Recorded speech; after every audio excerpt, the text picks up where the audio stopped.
Okay, so last night we got a brand new episode of Survivor 41, episode 3 to be precise. And with that, it is now time to update the power rankings for Survivor 41, ranking every player by how likely I think it is that they will win the game from this point forward.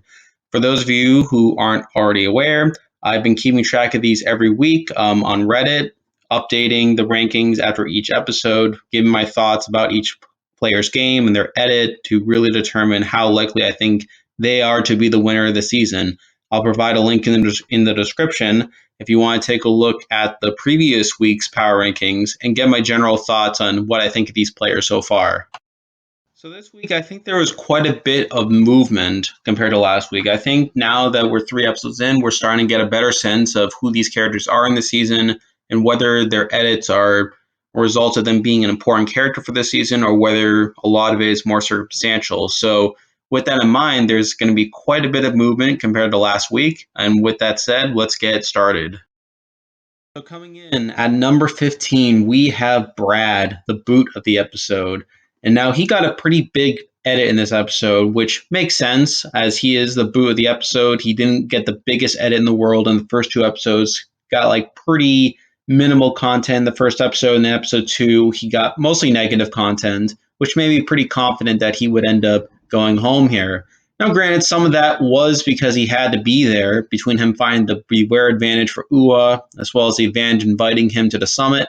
He goes on the summit and is the only one that chooses the vote steal. And since the other two chose the tarp, that meant he got the vote sealed.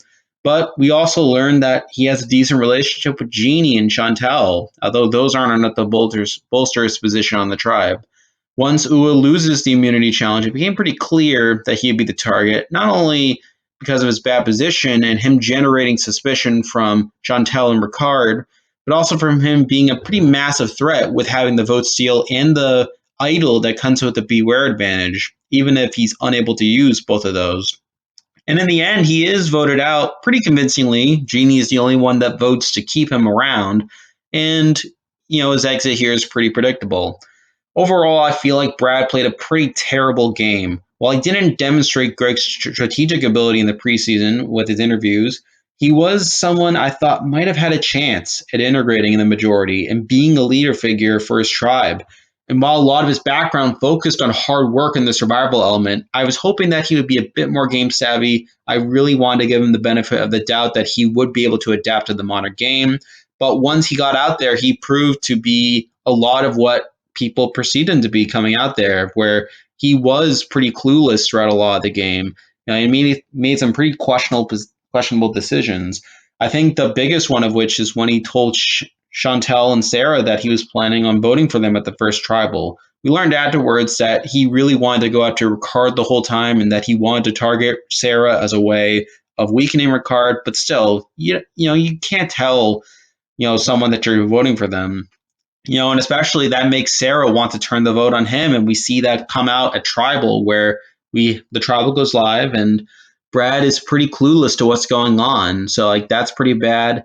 In episode 2, the whole thing with him spying on Ricard and JD was pretty unnecessary, and we see Chantelle witness him walk up, do the spying thing and then run back, tell her what happened, and that, of course, makes her suspicious that he would do the same thing for her if he's willing to do it against Ricard and JD. And you have to give him some credit for building a bond with Genie and Chantelle in the game, but obviously neither of those relationships were good enough to really help him much in the game. I think him trusting Chantelle is a big downside to his game. He trusted her way too much. He didn't understand how well positioned she was in the game and how many other options she had other than Bragg moving forward in the game. So I think that was a pretty bad oversight on his part that resulted in him being voted out. And on the whole, his cluelessness within the game was ultimately his undoing at the end of the day. I feel like he was a pretty fun character on the season, but obviously someone that had a very little shot of winning the game. So I have Brad here at number 15. Now that we got the boot out of the way, we can now talk about the players that are still in the game. But at number 14, the lowest ranked person I have that's still in the game is Heather. Now, Heather's obviously been pretty invisible the first three episodes, and this episode was definitely no exception for that. I mean, she did have a quick shot of her while Sydney was talking to the rest of the tribe, but she didn't really have any dialogue there. I think after this episode, I'm fully convinced that Heather is not winning the season. The reason I kind of gave her the benefit of the doubt in the first couple episodes was because I realized that, like maybe they want to switch up the editing a lot to really surprise us more with who they would have as winner. And Heather seemed like she could have been this surprise under the radar winner. But I feel like three episodes in a row where she's only had one confessional in that is a pretty big indictment for her edit. I feel like even if they really want to switch it up, the fact that they would only give her one confessional through three episodes is a pretty big sign that she's probably not the winner. And even if she was, I mean, they would really want to switch it up, and I don't think they would be willing to switch it up that much. And she did get a secret scene last week where we learned a bit more about her. We saw her that she wants to target Sydney moving forward, and that's definitely something. But at the end of the day, it's not something that made the final edit of the episode. If she were the winner, you'd think that they wanted to include something like that to bolster her edit in the final broadcasted edit. So I think through that, like we have some idea of what she wants to do in the game, and I wouldn't be surprised if Luvu were to go to the next tribal council, then Nassir would be able to team up with her to try to blindside Sydney. So that is something we could look forward to with Heather. But I think aside from that, I have very little confidence that Heather will actually amount to much. I mean, I think she'll definitely make merge at this point. I would be very surprised if Luvu voted her out unless she attended more than one tribal. But I think at this point, I have very little confidence that she'll win the game. So I have Heather here at number 14. Now we're moving on to number 13, and we have someone who's in a similar situation to Heather. Both of them are on the same tribe. Both of them have been severely under-edited, and I'm pretty convinced that she's not going to win the game either, and that is Erika. Now, the thing about Erika is that she, like Heather, has gotten pretty much no content of her own. Like, we've gotten very little of her to this point, and it's a shame too because I think she has the potential to be a great player, and for all I know, she's doing a lot of the right things. She's in the majority, for what I understand, and I think if they were to go to tribal at this point, I know I mentioned earlier in the season that there was a chance that she could have been a surprise pre-merge boot, someone that was taken out who got a massive spike in content in their brute episode and was seen as an under the radar social threat that ought to be taken out. At this point, I don't really think that's the case. I think if Luvu goes to tribal, I think the target will be clearly on either Sydney or Nassir at this point. I think Erika should be in a good spot to make the merge at this point. But I just feel like at this point, she's going to be one of these purpled female characters who seem to be competent enough as a player, but aren't really going to win the game. And I wouldn't be surprised if she were a mid-merge boot or maybe got to the final six, final five, maybe. But I don't see how she wins the game given how little content she's been given. And the reason I have her above Heather, though, is because I think she's less likely to be targeted early on than Heather. I think she is in a decent spot at this point to make the merge. Whereas Heather, I feel like, could potentially be targeted. She could be in the mix, even if I don't think that's going to end up happening. But at the end of the day, she's been under-edited. We don't really know anything about her in the edit, and I feel like because of that, she doesn't really seem to be in a winning position. So I have her here at number 13. Now we're moving on to number 12, and we actually have someone who's moved up a couple spots from last week. That is Genie of UA. Now, the interesting thing about Genie is that, like a lot of these people we just talked about, she hasn't really gotten a lot of content for herself. And this episode, we got a bit more from her, largely because her tribe did go to tribal and she was ultimately on the wrong side of the numbers. But along the way, I feel like we learned a bit more about her. I mean, we know that she has a strong relationship with Brad. Obviously, she stuck with him, despite him being voted out at the end of the day. She didn't get any confessionals, which is a bit worrying. And gameplay wise, I think she seems to be pretty well liked. I mean, you had to give her some credit for being saved over Brad when both of them were perceived as being on the same side. Now, the question for her is whether she can position herself into a swing vote at the next tribal if Ua goes back to tribal. I think there is a decent chance that she could be an easy vote if they go back to tribal, which is very concerning for her. But I think at this point, with there only being 4 people left on Nua, I think there's definitely a chance that Chantelle and Ricardo could try to flip her in an effort to blindside JD, possibly, or maybe JD tries to flip her in order to blindside Ricardo. I think there's definitely that upside for her being used as a swing vote for the upcoming vote. And I think the other reason I have her above the people we just mentioned is because she at least got some decent content in her premiere where got to talk a bit about her heritage and about her coming out as LGBT. So I think that's definitely something you can give to her. But at the end of the day, I think she has almost no chance of winning the game. I think she's definitely someone who can make a deep run. I think I definitely saw that in her in the preseason. I think she's someone who will make it decently far at this point, but I think she will ultimately be taken out towards the end due to being too likable. So I think that's definitely a big red flag for her, and the fact that she hasn't really gotten much content outside of her premiere is another red flag for her. But I think at the end of the day, she got more content than the people we just talked about, and that's why I feel comfortable putting her here at number 12. Now we're moving on to number 11, and we actually have the person I think has the greatest likelihood of being the next boot, which is a bit strange as I actually have her above a couple other people I think will make it further in the game, and that is Sydney. Now, episode 3 was pretty bad for Sydney, if I'm being honest. I mean, I think right away we see her throwing Nassir under the bus by telling the tribe that he's gunning for Danny and Deshawn.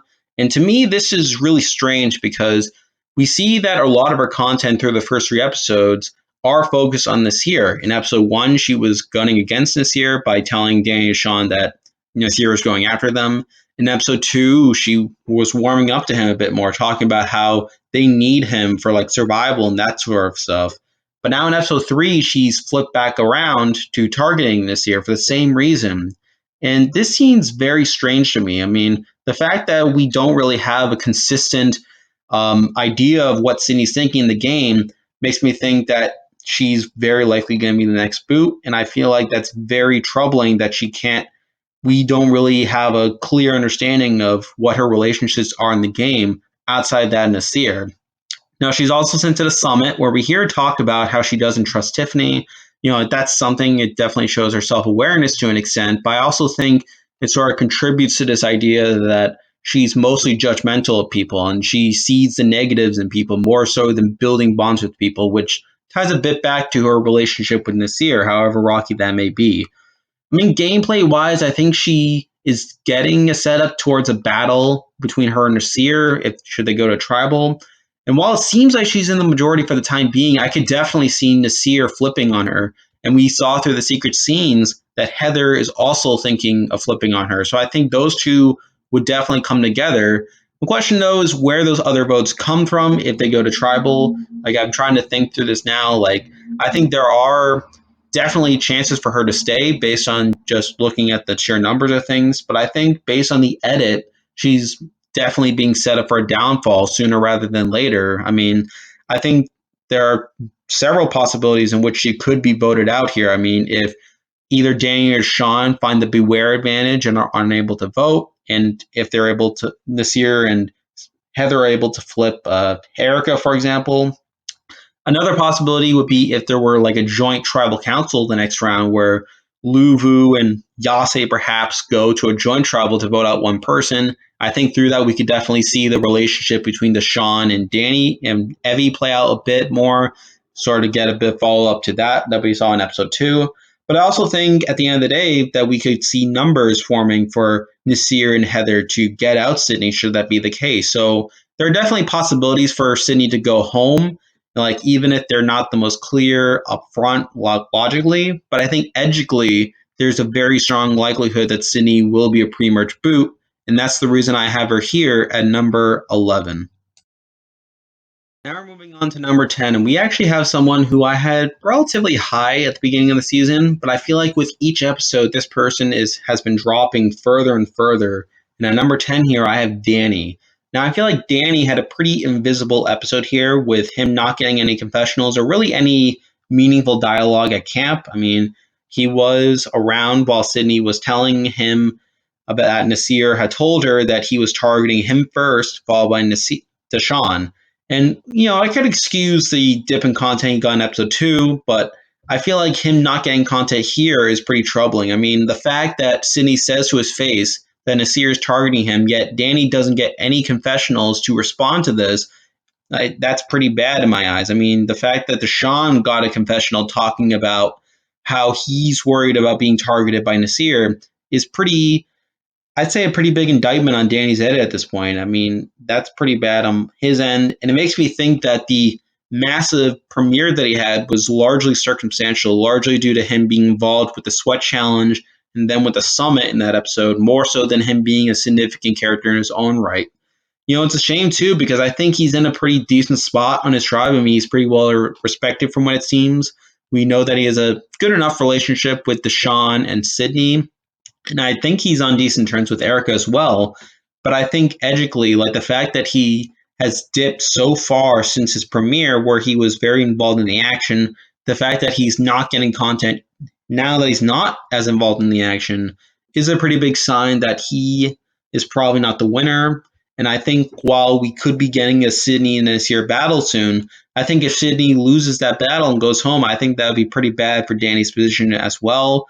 And I feel like since that's the more likely outcome to happen based on the edit, I feel like Danny could be potentially harmed in the game as well as edgically. So I think because of those factors, I have to drop Danny now down to number 10.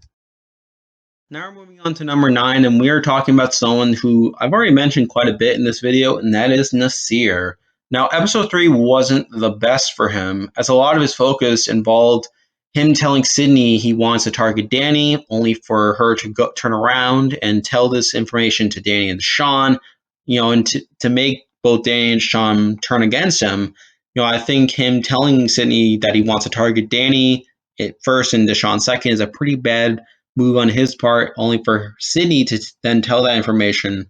Obviously, is bad for him gameplay wise. But even so, I think Nassir got pretty good content. He had a confessional explaining how Sydney's been a double agent and now that she can't be trusted. And I think the fact that we see Sydney sort of going back and forth on her opinion on Nassir is a pretty big indicator that he's right in that assertion. So I think Nassir was being shown the right to some extent. And I think that if Luvu does have to go to tribal, I think he can definitely get people on his side to turn on Sydney. I think we saw that through the secret scene with Heather, like how Heather wants to target Sydney. I think Nassir isn't in the best position. I mean, even with Heather, he would need at least one other vote to cause a tie, and even then, there are things that he would need to have go his way in order for him to win on that vote. Like perhaps someone like Sydney finding the Beware advantage and losing her vote that way. I think that would be a good way for him to get potentially get numbers that way. So there are definitely possibilities for him to be voted out should they go to tribal, but I think the edit is leaning towards him staying, at least in the short term. I think Nassir is someone I'm a bit higher on. I think he has a bit more longevity than I gave him credit for at first, but I still think he probably isn't the winner. I mean, I don't see him making it towards the end of the game. So because of that, I have to rank Nassir here at number 9. Now we're moving on to number 8, and we have someone who I've been honestly going back and forth on. I mean, he seems like he's in it for the long haul based on the content he's been getting. I mean, even though this episode was a bit quieter for him, but I don't know. I'm just not sure what his edit is leaning towards, and that is Xander. Now, as I mentioned a second ago, episode 3 was pretty quiet for Xander, as it was for most of Yase. I mean, given he has a Beware advantage, he's still unable to vote, and he's at the bottom of the tribe right now. If they go back to tribal, he has a very good shot of being the next one to go. Got a bit of content of him during the challenge where he once again recited his secret phrase, only for him to hear Brad's secret phrase, and then him talking to Brad about that during the challenge.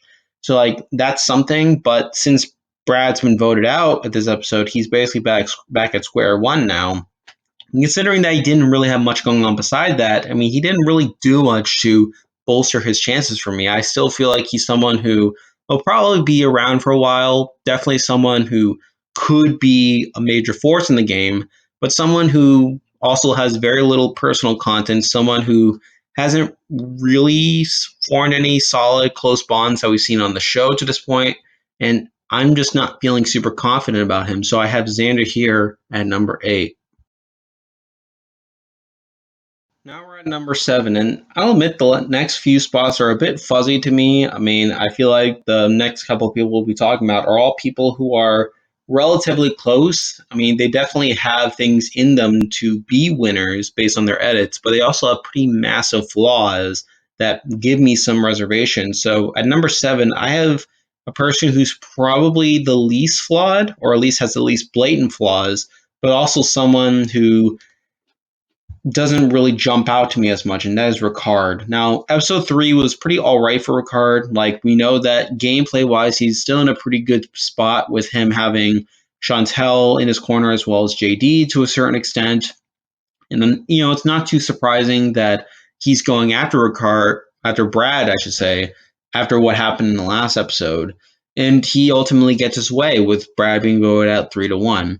But even so, like, I consider him to be more of a background presence, which could be to his benefit. I mean, he definitely doesn't overshine a lot of the other people on his tribe. I feel like JD is definitely one of the more prominent people there. Like, he doesn't really get overexposed. I think that could be to his benefit should he be an endgamer. And in the end, like I said, I mean, him voting in the majority is good for his game. I mean, he has in the majority now. So next round could be a bit tricky for him. I mean, I could see him trying to take out Genie as an easy vote, but I also know that he doesn't have the best history with JD. So I think those two could potentially go after each other should they go back to tribal. I think there are definitely several things that could happen there. But I think all things considered, I don't really have too much to add about Ricardo after this episode. This was kind of an all right episode for him on the whole. I don't think he did anything to lower his chances, but I feel like given what we've gotten before from him, how I feel like there are just other people who have bigger arguments to make for being a winner, I had to put Ricard here at number 7.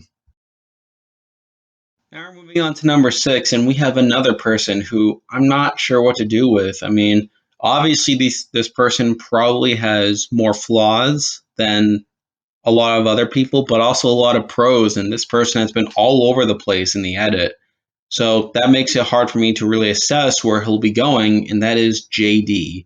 Now, this episode was pretty interesting for JD. Similar to his premiere, he had a pretty big presence, although the actual content he got was pretty mixed. I mean, on one hand, he gets caught by Chantelle for having an extra vote, which is not only bad in its own right, but made worse by the fact that it basically showed to Chantelle that he lied to her about the Shamit. Like, obviously that move was pretty careless on his part. But this gets a lot of focus in the episode where we see Chantelle talk at length about how the incident hurt her trust with JD. And when JD becomes one of the two options to go home, the incident is presented as a dilemma for Chantelle to face, which isn't a good look for JD at all. But on the other hand, we also get content of JD trying to make amends with Chantelle before Tribal, and we see him really care about mending things over with Chantelle so that she'll vote to keep him. And during Tribal, we get a pretty nice speech from him about how he loves the game, which is a pretty big theme with his character, how he embodies this idea of a new era and how there are now people playing the game that are younger than the game itself. I mean, that's a pretty powerful theme to usher in a new era of the game. So I feel like that could be something that could carry him forward edgically. Now, gameplay wise, I wasn't too surprised that JD was ultimately spared, given Brad's advantages and pretty poor gameplay. Position wise, he isn't in the best spot at this point. While Genie is technically at the bottom and could be an easy vote the next travel, I could very well see her being recruited as a swing vote with JD as one of the targets, along with Ricard. So I don't think JD's spot in the game is entirely secure. Edit wise, again, I feel like JD remains a very mixed bag. I would not be surprised if he ends up being a late pre-merge boot, as he's a big enough character to drive the story and also pretty big enough to overshadow the eventual winner during the first half. But he also has enough flaws to where he wouldn't have much longevity beyond the midpoint of the game. But on the other hand, again, tying back to the storyline of him being this representative of a new era of the show, I feel like that could be a pretty powerful overarching narrative for him that could propel him into the deep game, or the end game, I should say. So I think when we put all this together, it's pretty hard to tell where he's actually going to land in the game. I could see him going out like right before the merge. I could see him being an end gamer to some extent. I think I'm leaning more towards late pre-merger right now, but at the end of the day, I don't think he'll actually win the game. I think he's definitely someone who will probably be taken out at some point anyway. But I think given how big of a presence he's had on the show and how much he ties into the season's themes, I don't really think I can justify putting him too low. So I think 6 is probably the best spot for him. Now we're at number 5, and we have yet another person who I'm not sure what to do with. I mean, like JD, this person has a lot of things going for them in their edit, but also someone that has a lot of negativity going on in their edit, and that is Tiffany.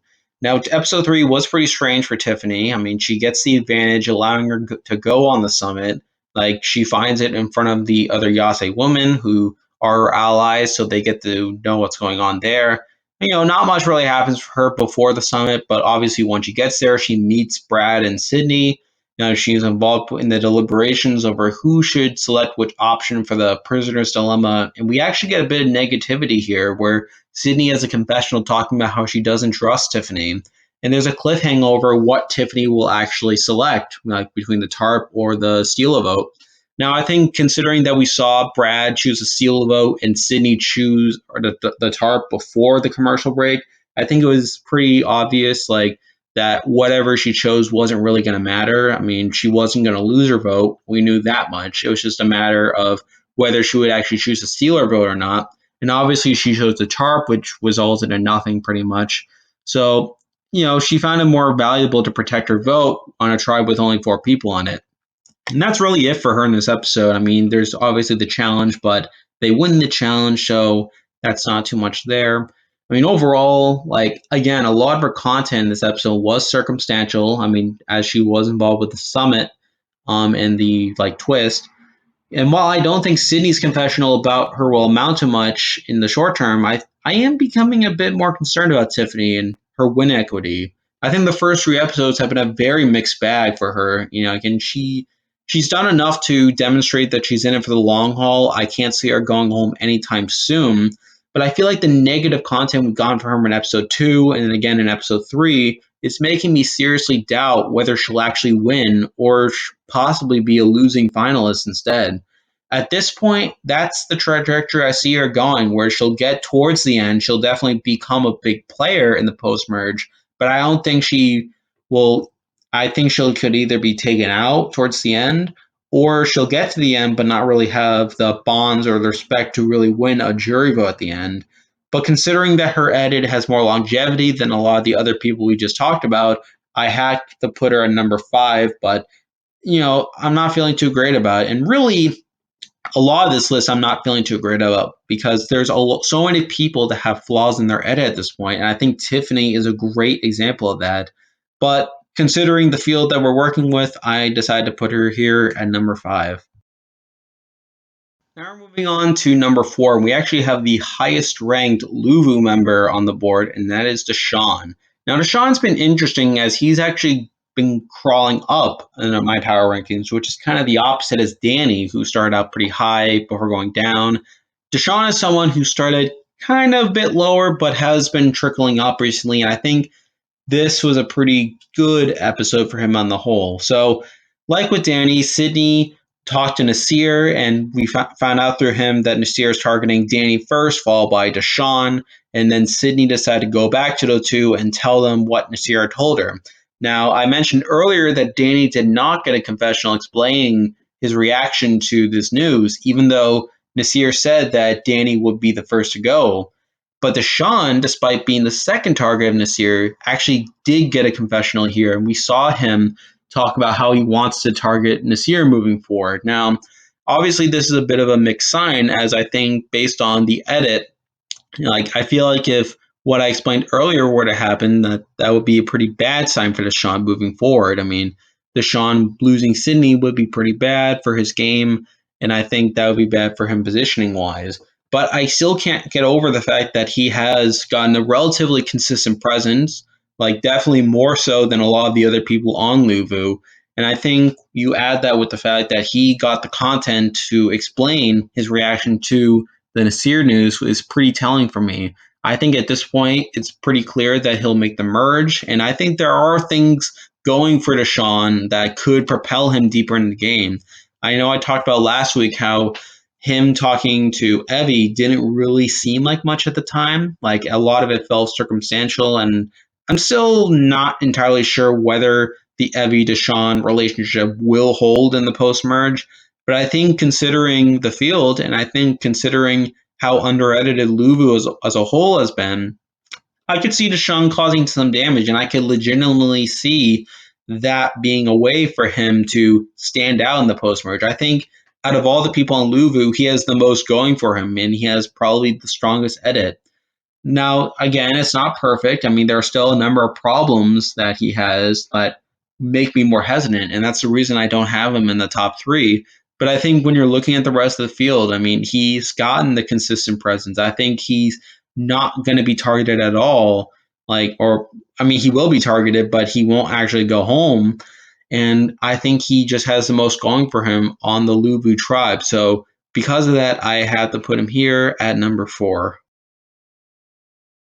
All right, now we're getting to the top three. And in case you couldn't tell, the top three this week are the same top three I had last week. It's just a matter of positioning. So at number 3, repeating their position from last week, we have Evie. Now, Evie, of course, has gotten a ton of content in the first 2 episodes. I believe 19 confessionals through the first 2 episodes. Such a massive edit showing their strategy and showing their relationships on the Yasi tribe. So this was pretty quiet for them. I mean, they got no confessionals. They didn't really have much of a presence here, and it's a bit of a cool down period for them. Now, I've I've been a bit back and forth over whether this is positive for their edit or not. I mean, obviously a cooldown was necessary for them considering how big Evie's edit was in the first 2 episodes. But at the same time, I do wonder if this was too much of a cooldown, as she didn't get a single confessional at all. I feel like if they got one confessional, maybe just check in and see how they were doing, like especially after Tiffany got the advantage sending them to the summit, I think that would have been much better for their edit. But to go from having 10 confessionals in the last episode to 0 here was a bit of a concern on my end, but I think it was necessary for them to take a back seat a bit in order to take some of the attention away from them moving forward. I still think that they are a strong candidate based on what we saw in the first 2 episodes. I can't really justify putting them too low, but at the same time, I will acknowledge that Evie's edit may be too prominent, too loud, and I think with this cooldown, even though it was a cooldown, it just seemed like it could potentially be seen as a bit inconsistent to some people. So I think it definitely made me a bit more confident, but not confident enough to elevate them beyond the number 3 spot. So I have Evie at number 3. Now we're moving on to number 2, and I'm pretty sure this is going to be kind of controversial. I've heard people on Reddit talk about how this was actually a negative edit for this person based on what we saw from them. But I feel like based on what we've seen in the first 2 episodes, I think I'm inclined to give this person the benefit of the doubt, and that is Lyna. Now, I think this was actually a good episode for Lyna. I mean, her main focus was at the beginning of the episode. We get that scene of her sitting on the beach and talking about the previous tribal council, how she wanted to vote out Xander, but had to pull the trigger on Voce instead in order to keep the numbers together. And I know there are people talking about how this was a negative thing, how she literally says that it was $1 million mistake, and that was even the title of the episode. And I could see how this could be perceived as a negative thing, and I wouldn't be surprised if later down the season that this does turn out to be a negative thing for her in the long run. But for the time being, I'm inclined to think it was more of a positive thing, as I think we at least got to hear her rationale, how she got to explain how it was not the best move for her and how she wanted to take the more big aggressive move in taking out Xander. And I think when you couple that with the weird, strange edit that Tiffany's gotten, it's kind of hard to really deduce who's in the right. Like whether it's Tiffany, who was portrayed mostly negatively in the last episode for wanting to vote out Voce, or if it's Lyna, who knew that was in her best interest to vote out Xander, but was instead pulled in by like whatever it was Tiffany was feeling to vote out Voce instead. So I feel like it's not as clear cut over whether this is like positive or negative. Like obviously, I'm inclined to think it's more of a positive for Liana than anything else. So I think aside from that, she's still in a strong position. I don't think she's going to be the target if they go back to tribal. I think Xander, if he gets his idol and vote back, I think he's more likely to target Tiffany at the next tribal if they go to there. So I think when you consider that with the content she's got in the first two episodes, I think she's definitely someone who still is a top contender in my eyes. I think she's someone who's very closely aligned with Evie, who obviously has been getting so much more screen time than her. And I think if Evie were to be taken out as a decoy winner, I could definitely see Liana emerging from Evie's shadow and really taking over the show. So I think because of that, I still have Liana at number two. And now, the number one spot, the person I believe has the greatest chance of winning Survivor 41 at this point, for me, is Chantelle. That's right. It's the same person that was number one last week. And for good reason, this was a pretty big episode for Chantelle as it further demonstrates her strong position on UA.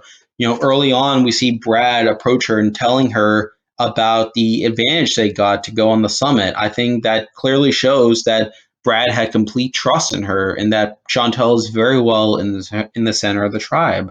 Later on, she catches JD with his extra vote and forces him to spill the beans on that. We get plenty of content for her from that.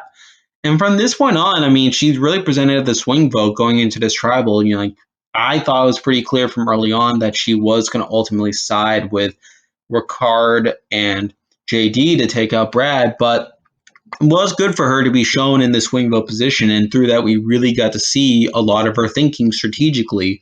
We see her like juggle between JD hurting her trust by lying about the extra vote that he got, as well as Brad, who we saw in the previous episode, her being suspicious about Brad and how he could potentially be duplicitous in the game.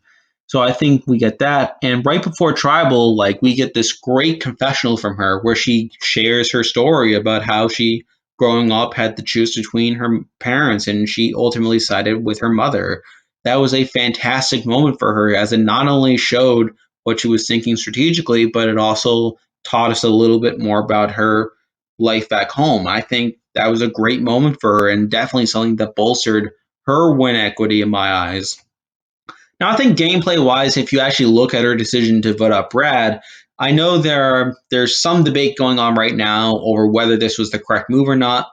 Some may argue that JD is a bigger long term threat than Brad, and that Brad had complete loyalty to Chantelle to where he was unlikely to use his advantages against her. I mean, Brad literally told her about the twist of going to the summit. So I think that definitely shows a level of loyalty that Brad had to her.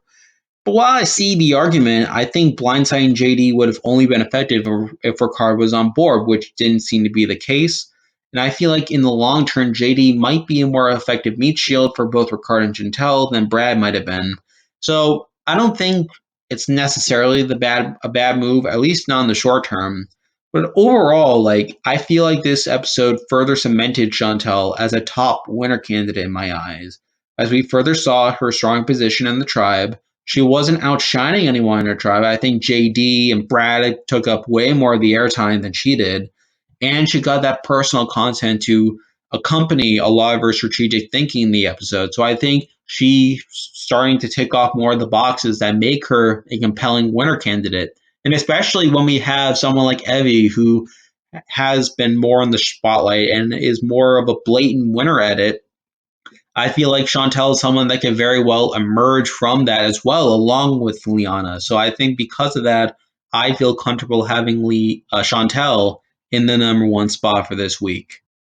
And there we go. Those are the episode 3 power rankings for Survivor 41. I think moving forward, I might continue with this format of doing it on YouTube instead of Reddit. I think this is definitely fun to follow the series season along and see how these players are evolving, both as players and as TV characters. I think there's a lot of intrigue left in the game, and I'm excited to cover it. So that'll do it for now. See ya.